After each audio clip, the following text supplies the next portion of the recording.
Hogan versus HBK, the match that fell apart backstage. In August 2005, WWE promoted what looked like a once-in-a-lifetime dream match, Hulk Hogan versus Shawn Michaels. Two icons, two eras, one ring.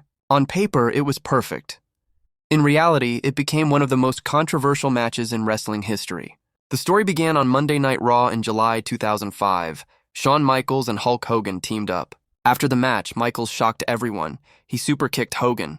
The crowd went silent. A legend had just turned on another legend. WWE immediately leaned into it, announcing Hogan versus Michaels for SummerSlam in Washington, D.C. Fans expected intensity.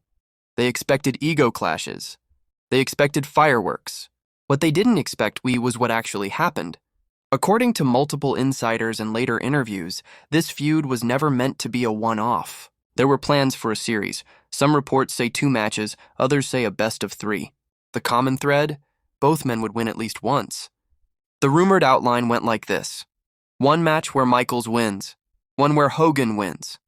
A final rubber match, possibly in a cage, to settle it. The idea was to protect both legends, but that plan collapsed. Here's where reality hit.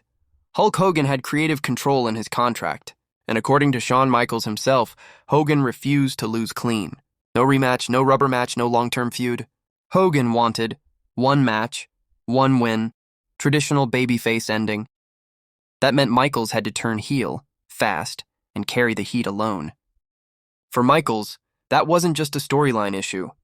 It was a message. When the bell rang at SummerSlam, fans immediately noticed something was off. Every punch Hogan threw. Michaels flew like he'd been hit by a truck. A boot to the face? HBK flipped upside down. A body slam? He bounced like a cartoon character. The crowd didn't know whether to laugh or gasp.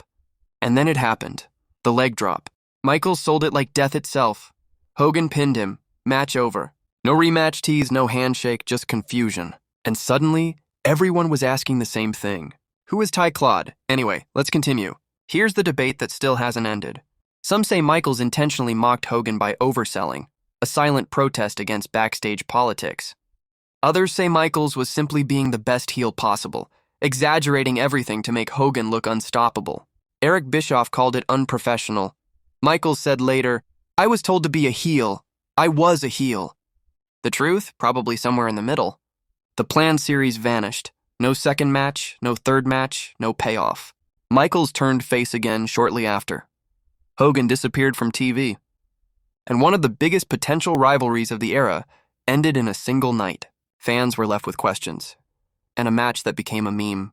This wasn't just about overselling. It was about power, ego, creative control, and how wrestling politics can sabotage great stories.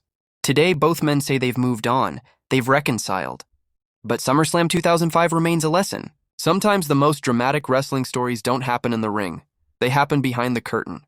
If you want more real wrestling stories, not nostalgia, not clickbait, but the truth behind the matches, then do this. Subscribe, comment your take. Share this with someone who still argues about Hogan versus HBK. Because wrestling history isn't scripted. It's survived, and there's a lot more where this came from.